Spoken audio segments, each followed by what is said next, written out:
বাংলাদেশ যাওয়ার আগে আমি এখানে কিছু মিষ্টি কুমড়ার গাছ লাগিয়েছিলাম। খুব সুন্দরভাবে গাছগুলো উঠেছিল। পরে একসময় দেখা গেছে গাছগুলো একটা, একটা করে মরে গেছে। তো যেই বৃষ্টি হয়েছে তারপর থেকে দেখুন গাছগুলো আবার নতুন রূপে ফুটে উঠেছে। আজকে সেই গাছগুলো থেকে কিছু পাতা উঠাবো।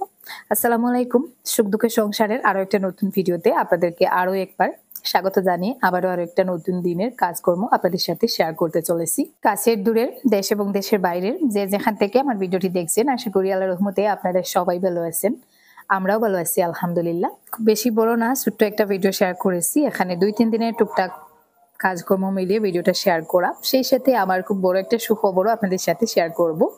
তাই রিকোয়েস্ট করব স্কিপ না করে একটু ধৈর্য সহকারে ভিডিওতে একটা লাইক দিয়ে একেবারে শেষ অবধি আমার সাথে থাকুন, দেখতে থাকুন। আমার এই মিষ্টি কুমড়ার গাছগুলোর অনেকটা বয়স হয়ে গেছে। আপনাদের হয়তো মনে আছে আমি বাংলাদেশে যাওয়ার আরো ১০-১৫ দিন আগে এই বীজগুলো লাগিয়েছিলাম। চারা উঠেছিল, একটু যত্নার্থীও করেছিলাম। তো বাংলাদেশ থেকে ফিরে এসেও দেখছিলাম মোটামুটি গাছগুলো ভালোই আছে। তারপরে আর কি আস্তে, আস্তে শেষ হয়ে গেছে। তো ওই যে বৃষ্টি শুরু হয়েছে গত কয়েকদিন থেকে, তারপর থেকে এখন গাছগুলো একটু প্রাণ ফিরে পেয়েছে। আর এখানে দেখুন ওই যে ডাঁটা শাকের সাথে আমি পাট শাক লাগিয়েছিলাম, ওই একই দিনে লাগিয়েছিলাম, আপনাদের হয়তো মনে আছে। তো একই দিনে লাগিয়েছিলাম কিন্তু ডাঁটা শাকগুলো মোটামুটি হয়েছে, খারাপ হয় নাই। তবে পাট শাকগুলো বৃষ্টির কারণে নষ্ট হয়ে গেছে। ডাঁটা শাকের বীজ থেকে যেহেতু তাড়াতাড়ি চারা উঠে যায় ওর জন্য ডাঁটা শাকগুলো বৃষ্টির কারণে নষ্ট হয় নাই। আর পাট শাকের বীজ থেকে চারা উঠতে একটু সময় লাগে, ওই কারণে বেশি বৃষ্টি হয়েছিল মধ্যে। আর ওই বৃষ্টির কারণে সবকটা বীজ পচে গিয়েছিল। আর যে বীজটা হয়তো মাটির উপরে ছিল ওই বীজ থেকে হালকা হালকা কয়েকটা চারা উঠেছে। এই আপনাদের সামনেই হাতে গোনা কয়েকটা চারা দেখতে পাচ্ছেন। তো আমি আসলে জায়গাটা ঘুরে ভাবছিলাম আবারও নতুন করে কিছু পাট শাকের বীজ লাগাবো। তো তারপরে ভাবলাম যে কয়েকটা গাছ উঠেছে ওই গাছগুলোকে কাজে লাগাই, তারপরে আবার নতুন করে বীজ লাগাবো। বেশ কয়েকদিনের ব্যবধানে দেখুন পাট শাকের গাছগুলো মোটামুটি বড় হয়ে গেছে, তাই আজকে বীজগুলো তুলে নিলাম। আর সেই সাথে ডাঁটা শাকের গাছগুলো থেকে আর কি দেখে দেখে বেছে বেছে কয়েকটা বড় বড় গাছ উঠাচ্ছি। ২-৩টা পদের শাক আর কি একসাথে করে আজকে দুপুরের জন্য রান্না করব। আর ভিডিওটাও বেশি বড় না, তাই রিকোয়েস্ট করব যারা এখনো ভিডিওতে একটা লাইক দিতে ভুলে গেছেন প্লিজ একটা লাইক দিয়ে ভিডিওটা শেষ পর্যন্ত কন্টিনিউ করুন। আশা করি ভিডিওটা ভালো লাগবে। আর সেই সাথে যারা এখনো চ্যানেলটাকে সাবস্ক্রাইব করেন নাই, হয়তো আজকে আমার ভিডিওগুলো ফার্স্ট দেখতেছেন, প্লিজ চাইলে চ্যানেলটাকে সাবস্ক্রাইব করে দিতে পারেন। প্রথমে আমি কয়েকটা মিষ্টি কুমড়ার পাতা উঠালাম, সেই সাথে কয়েকটা পাট শাকের গাছ উঠালাম, আর এইভাবে বড় বড় সাইজের দেখে এই যে কয়েকটা ডাঁটা শাক উঠিয়ে নিলাম। আজকে আমার গাছে এত বড় সাইজের একটা পেঁপে পাকছে, দেখুন একেবারে গাছ পাকা। তো পেঁপেটা পাকতে পাকতে এই যে দেখুন ২ সাইড দিয়ে হালকা ফেটেও গেছে। তো জুবাইরকে উঠিয়ে আমি গাছ থেকে অনেক কষ্টে পেঁপেটা নামালাম। গাছ পাকা পেঁপে পাড়তে গেলে দেখা যায় একটু সমস্যা হয়ে যায়, যদি হাত ফসকে কোনোভাবে পড়ে যায় তাহলে নিচে পড়ে একেবারে চ্যাপ্টা হয়ে যায়। ওর জন্য একটু সাবধানতার সহিত পেঁপেটা আর কি গাছ থেকে পাড়া হয়েছে। কিন্তু সাইজটা দেখুন এত বড়, মনে হচ্ছে ১.৫ কেজির থেকেও বেশি হবে, ২ কেজির মতন হবে, এত বড় সাইজের একটা পেঁপে। তো আরো ১-২ দিন থাকলে আরেকটু বেশি পাকতো। এই যে দেখুন। তো সাইডের দিকটা আর কি হালকা একটু শক্ত রয়েছে, তবে ভেতরের দিকটা পুরোপুরি নরম হয়ে গেছে। আমার এই একটা পেঁপে গাছ থেকে প্রায় ৩ বছর ৩.৫ বছর হয়ে গেছে। এত পেঁপে পাওয়া গেছে আসলে বলার বাইরে। আল্লাহ এত রহমত দিয়েছেন, এত বরকত দিয়েছেন আমার এই গাছটাতে। প্রচুর পরিমাণে ফলন হয়। আর আমরা আসলে পেঁপে রান্না করে তেমন একটা খাই না, ওই ফল হিসাবেই আর কি গাছ পাকা করে তারপরে খাই। অনেকে বলেন গাছ থেকে কাঁচা পেঁপে তরকারি হিসাবে রান্না করে খেলে নাকি পেঁপের মিষ্টি স্বাদটা কমে যায়। তো জানি না এটা কতটুকু সত্যি। তবে আমার গাছের পেঁপেগুলো সত্যি অনেকটা মিষ্টি। আর কালারটাও দেখুন বেশি একটা পাকে নাই, তারপরেও কালারটা অনেক সুন্দর। এর মধ্যে দেখুন আমাদের ঘরে একজন বয়স্ক আন্টি এসেছেন। তো উনি এসে বলতেছেন আমার ঘরে কাজের মানুষ লাগবে কিনা। ওনার ঘরবাড়ি নেই আসলে, ওই যে আমাদের ওইদিকে এক জায়গায় একবার অনেক ঘরবাড়ি ভেঙে আর কি মানুষকে উচ্ছেদ করা হয়েছিল। ওই জায়গায় ওই আন্টির বাসা। উনি মাঝে মধ্যে আমাদের ঘরে আসেন, আমিও চেষ্টা করি আমার সাধ্যমতো ওনাকে একটু হেল্প করার। আর আজকে উনি এসে বলতেছেন ওনাকে আমার ঘরে কাজে রাখার জন্য। তো আমি বললাম, আপনি বয়স্ক মানুষ, কি কাজ করবে বা আপনাদেরকে দিয়ে কি কাজ বা আমি করাবো। তো মাঝে মধ্যে এভাবে এসো, আমার যতটুকু সম্ভব আমি আপনাকে হেল্প করার চেষ্টা করব। সত্যি মানুষ কতটা অসহায়, তাই না? রাস্তার পাশেই আরকি ফুটপাতে উনারা পলিথিন দিয়ে ঘর বেঁধে তারপরে আরকি থাকেন। তো আমার আসলে কাজের মানুষের প্রয়োজন নেই। আর উনি তো বয়স্ক মানুষ। তো উনাকে কিভাবেই বা কাজে রাখবো? নিজের মায়ের বয়সের থেকেও বেশি মনে হচ্ছে। তো উনাকে ভিডিওতে শেয়ার করার একটাই উদ্দেশ্য, আশেপাশের আ আমার ভিউয়ার্স যারা, তাদের যদি এরকম হালকা পাতলা যেমন বাচ্চা দেখাশোনা বা ওরকম আ কোনো কাজের মহিলার প্রয়োজন হয় তাহলে ওই আন্টিকে আরকি নিতে পারেন। তো সত্যি মনে হচ্ছে উনি অনেকটা অসহায়, না হলে এই বয়সে মানুষের বাড়িতে এসে কাজ খুঁজবেনই বা কেন? কয়েকদিন আগে আমাদের ওই করিমগঞ্জের একজন আপু আমাকে ফোন করেছিলেন। একটা বাচ্চা দেখাশোনার জন্য আরকি একজন মহিলা বা একটা মেয়ে হলে আরকি উনাকে খুঁজে দিতে বলেছিলেন। ওইজন্য আমি ভিডিওতে শেয়ার করা। তো যাই হোক, তারপরে আবারও চলে এলাম আমার বাগানে কাজে। আজকে একটু বেশি সময় নিয়ে কাজ করব। আর আজকে আমার হেল্পার হিসাবে শিফা আর জুবাইরকে আনছি। তো আমিও কাজ করব, ওরাও আমাকে একটু হেল্প করবে।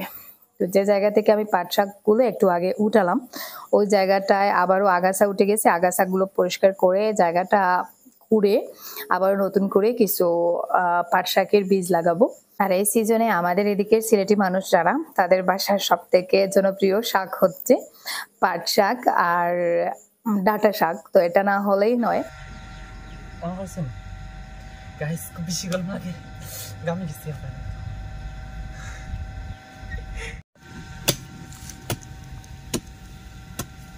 ও তো হে লাগছে মোটামুটি 2 সেদে একদম আস্তা এক কেয়ার করি লইব।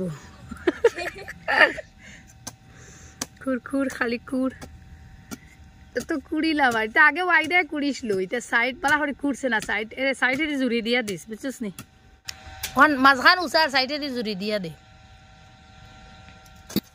জুবাইয়ের জায়গাটা মোটামুটি করে রেডি করে নিক, আর আমি এদিকে একটু রান্না বান্না করে তারপরে বীজগুলো নিয়ে আসব। গতকালকে গাছ থেকে আবারও কিছু বরবটি পারছিলাম। তো সামান্য কিছু বরবটি, ওই হাফ কেজির থেকে একটু বেশি হবে। তো ওটা ফ্রিজে রেখে দিয়েছিলাম, আজকে বের করে কেটে কুটে নিয়েছি সকালবেলা। তো ওটা এখন রান্না করব। আর সেই সাথে মাছ দিয়ে টমেটো ঝোল করব। যা দেবর তার ছেলেমেয়েরা আমাদের বাসায় ছিলেন, তো এখন ওরা চলে গেছে। ওরা নিজেদের মতন করে বাসা নিয়েছে ওই আমাদের বাড়ির পাশেই। তো এখন তারা তাদের ঘরে শিফট হয়ে গেছে, তাই আমরা আবার একা হয়ে গেছি। আর এতদিন মানে সবার সাথে একসাথে হাসি তামসা, আনন্দ ফুর্তি, খাওয়া দাওয়া, কাজকর্ম ওইসবে কেটে গিয়েছিল। তো গতকালকে মাছ আনা হয়েছিল, বাইম মাছ, ছোট ছোট বাইম মাছ। তো ওখান থেকে সামান্য কিছু মাছ রয়েছিল, ওই অল্প কিছু মাছ, ওই অল্প মাছটা দিয়ে আমি 2 পদের তরকারি রান্না করতেছি, টমেটো দিয়ে মাছের ঝোল। আর সেই সাথে কয়েকটা মাছ আমি বরবটির মধ্যেও আর কি দিয়ে দিলাম। দুপুরে রান্নাটা শেষ করে আমি আবারও চলে আসছি বাগানে। ওই যে আমি প্রথমেই বলেছিলাম আজকে একটু বেশি সময় নিয়ে আমার এই ছোট্ট সবজির বাগানে কাজ করব। এখন থেকে সিদ্ধান্ত নিয়েছি প্রতিদিন অন্তত 2 ঘন্টা আমি কাজ করব, দেখা যাক সবজি শেষমেশ হয় কিনা। তো ওরা মাটিটা কুড়ে রাখছিল, আমি এখন মাটিটা একটু জোর জোরে করে নিচ্ছি। আর মাটির সাথে কিছু আগাছা মিশে গেছে, আগাছাগুলো বেছে বেছে পরিষ্কার করে ফেলে দিচ্ছি। তা না হলে ওই আগাছার শেকড় থেকে আবারও নতুন করে অনেকটা আগাছা উঠে মাটিটা নষ্ট করে দিবে। আপনারা অনেকে আমার সবজি বাগানের কাজ পছন্দ করেন, অনেকে আমাকে প্রাইভেটলি মেসেজ করেন হোয়াটসঅ্যাপে যে আপু তোমার বাগানের কাজগুলো বেশি করে শেয়ার করিও, ভিডিওতে ওই কাজগুলো দেখতে ভালো লাগে। তো ওই জন্যই মাঝে মধ্যে যখন করি একটু বেশি করে আপনাদের সাথে শেয়ার করা হয়। তো মাটিটা আমি রেডি করে নিয়েছি, আর এখন বীজগুলো একটু ঘন করে ফেলে দিচ্ছি। আগেরবার একটু পাতলা করেছিলাম, আর তারপরে বৃষ্টি হয়েছিল, বৃষ্টির কারণে সব কটা বীজ একেবারে নষ্ট হয়ে গেছে। আর আজকের ওয়েদারটাও ভালো, মানে ওয়েদার দেখে মনে হচ্ছে না যে এই 2-3 দিনের ভেতর হয়তো বৃষ্টি হবে। আর 2-3 দিন বৃষ্টি না হলে বীজগুলো থেকে অঙ্কুর বেরিয়ে মোটামুটি নষ্ট না হওয়ার মতন একটা পর্যায়ে চলে যাবে। তো মাটিটা দেখুন আমি একেবারে জোর জোরে করে রেখেছি। আর ওই মাটিতে আগে থেকে যেহেতু গোবর সার মেশানো ছিল, তাই আজকে আর গোবর সার মেশাতে হয় নাই, শুধু জায়গাটা রেডি করে বীজগুলো লাগিয়ে দিলাম। আর এখন উপর থেকে হালকা করে আবার গোবর সার ছিটিয়ে দিব। এখানে বালতিতে কিছু শুকনো গোবর সার রাখা ছিল, তো উপর থেকে কিছু গুঁড়ো গোবর সার আর কি, গুঁড়ো করা গোবর সার আমি ছিটিয়ে দিচ্ছি, এতে করে গোবর সারের নিচে বীজগুলো ঢাকা পড়ে যাবে। আজকে আর পাতা দিয়ে ঢাকনা দিব না, আগামীকালকে সময় করে ঢাকনা দিব। আমাকে একটা স্পেশাল কাজের জন্য আজকে বাইরে যেতে হবে, তাই আপাতত বাগানের কাজ শেষ করে চলে এলাম ঘরে। তো বাগানে অনেকগুলো কাজ করেছি, আজকের মতো এই পর্যন্ত আর পারবো না। তো এখন আমি যে শাকগুলো উঠিয়ে রেখেছিলাম ওই শাকগুলো বেছে পরিষ্কার করে রান্না করে তারপরে আমি রেডি হয়ে বের হব। এখানে 3 পদের শাক আছে। পাট শাকগুলো অনেকটা কচি, তাই হালকা গরমে দেখুন পাট শাকগুলো একেবারে নরম হয়ে গেছে। আর ডাঁটা শাকগুলো এখনো অনেকটা কচি আছে। ডাঁটা শাকের পরিমাণটা আমি একটু কমিয়ে দিয়েছি, আর পাট শাক আর মিষ্টি কুমড়া আর কি পাতার পরিমাণটা একটু বেশি। তো 3 ধরনের শাক একসাথে করে ছোট ছোট দেশি আলু আর কি কেটে দিয়ে আজকে শাকটা রান্না করব। ভালোই লাগবে, কয়েকদিন থেকে শাক খাওয়া হয় নাই। তাড়াহুড়ো করে শাকটা পরিষ্কার করে নিচ্ছি, শাকটা রান্না করে গোসল করে নামাজ পড়ে তারপরে খাওয়া দাওয়া করে আমি রেডি হয়ে বেরিয়ে পড়ব। এখন বাজে বিকাল 3টার দিকে দেখুন আমি রেডি হয়ে বেরিয়ে পড়েছি। আর আরিয়ানকে প্রথমে আমি বাসায় রেখে যেতে চাইছিলাম, কিন্তু বাড়ি থেকে যেই আমি বেরিয়ে যাচ্ছি তখন মানে আরিয়ান এত কান্না শুরু করেছে, মাটিতে গড়াগড়ি বেয়ে মানে কান্না শুরু করেছে। তো তারপরে আমি শিফাকে বললাম যে ওকে রেডি করে দিয়ে দিতে। তো আমি এখন একটা স্পেশাল কাজের জন্য যাচ্ছি, কেন যাচ্ছি কি জন্য যাচ্ছি সেটা একটু পরে আপনারা সরাসরি দেখতে পাবেন। অনেকদিন থেকে মানে এই কাজটা পেন্ডিং এ ছিল, তো অনেকদিন থেকে ভাবনা চিন্তা করছিলাম কিন্তু সাহস পাচ্ছিলাম না। তো ফাইনালি আজকে বেরিয়ে পড়লাম, আর ওই কাজটা আমাকে করতেই হবে, ছাড়া কোনো কিছু করার নেই। কারণ আমি এই একটা জিনিসের অভাবে অনেকদিন থেকে মানে সাফার করতেছি। তো যাই হোক, আমরা এখন তো রেডি হয়ে বেরিয়ে পড়লাম। এখন বলে দিই আপনাদেরকে, আর অপেক্ষা করিয়ে লাভ নেই। আমি একটা নতুন মোবাইল কিনবো। আমার আগের মোবাইলটা মানে যেটা দিয়ে আমি ভিডিও এডিটিং করি ওই মোবাইলটাতে এখন এত প্রবলেম চলে, আমার ভিডিও করতে বিরক্তিভাব চলে আসে, একেবারেই মানে ভিডিও শুট করতে ইচ্ছা করে না, এত সমস্যা। তারপরে ভিডিও আপলোডেও সমস্যা, মানে সব কিছুতেই সমস্যা। তো এত হ্যাঙ্গের মানে মোবাইলটা হ্যাং হয়ে যায় মাঝে মধ্যে না, এই 1টা 2টা ভিডিও শুট করার পরে আর কি এরকম করে মাঝে মধ্যে রাগ করে আমি মোবাইলটা ফ্রিজের ভেতরে ঢুকিয়ে রাখি ঠান্ডা করার জন্য, মানে মোবাইলটা এত গরম হয়। তো ওই কারণে আমার একটা মোবাইল কেনার খুবই প্রয়োজনীয়তা আর কি বোধ করতেছি। তো আমি আসলে সাহস পাচ্ছিলাম না, কারণ আমি যেহেতু ইউটিউবিং করি, আর যারা ইউটিউবে কাজ করে তাদের সবার প্রথমে যেটা দরকার হয় সেটা হচ্ছে একটা ভালো ক্যামেরাযুক্ত ফোনের দরকার হয়। যে কোনো ক্যামেরা দিয়ে তো ভিডিও করে ইউটিউবে আপলোড করা যায় না, ভালো ক্যামেরার প্রয়োজন হয় প্রফেশনাল ভিডিও দিতে গেলে। আর ভালো ক্যামেরাযুক্ত ফোন কিনতে গেলেই দেখা যায় 30,000 টাকার আর কি উপরে, বা 25-30,000 এরকম দামের উপরের ফোন কিনতে হয়। তো ওই রকম ফোন আসলে একসাথে টাকা জমিয়ে কেনা যায় না, সম্ভব হয় না। তো ওর জন্য আর কি একটা ভালো সুবিধা পেয়ে চলে এসেছি। তো আপনারা সরাসরি ভিডিওতে দেখতে পাবেন আমি কত টাকা দামের মোবাইল, কত টাকা দিয়ে নিলাম, কোন সুবিধাতে নিলাম, সবটা আপনারা দেখতে পাবেন। তো আমার ভাগ্নে শাকির আমাকে এই দোকানে নিয়ে আসছে, এখানে আমাদের স্কুলেরই আর কি একজন এক্স স্টুডেন্ট। তো ওরই দোকান এটা। তো ওরই দোকান বলতে ও আর কি দোকানে এখন কাজ করে, শেয়ারে মনে হয়, জানি না আমি ঠিক। তো ও এখানে আসে, আর শাকির আমাকে ওই দোকানে নিয়ে আসছে। তো আমি ইনস্টলমেন্টে, ও যে বাজাজ ফাইন্যান্স যেটা আমাদের এদিকে অনেকটাই সুবিধা আছে, যে কোনো কেউ চাইলে দামি ফোন কিনতে পারে। তো আমি মাত্র 2,000 টাকা মানে পে করে দেখা যাক কত টাকার ফোন নেই বা শেষমেশ নেই, সেটা আমি আপনাদেরকে বাসায় গিয়ে দেখাবো কোন ফোনটা নিলাম, কত টাকা দামের ফোন নিলাম, কিভাবে নিলাম। তো আপাতত আমাদের ফোনটা কিনা হয়ে গেছে। আর মোবাইলের উপরে যে একটা টেম্পার গ্লাসের প্রয়োজন হয় ওটা আর কি ওরা লাগিয়ে দিচ্ছে। ওটা আসিমগঞ্জ বাজারের মোবাইল প্লেস আর কি একটা দোকান। তো ওই দোকান থেকে আমি সব সময় মোবাইল নেই। তো যাই হোক, আমার মোবাইলটা নেওয়া হয়ে গেছে। এই যে দেখুন, এখানে সবকিছুই ফাইন্যান্সের মাধ্যমে নেওয়া যায়। Fridge, TV, washing machine, inverter সব কিছুই আর কি নেওয়া যায়। তো আমার যেহেতু মোবাইলের প্রয়োজন ছিল আমি মোবাইলটা নিয়ে নিলাম।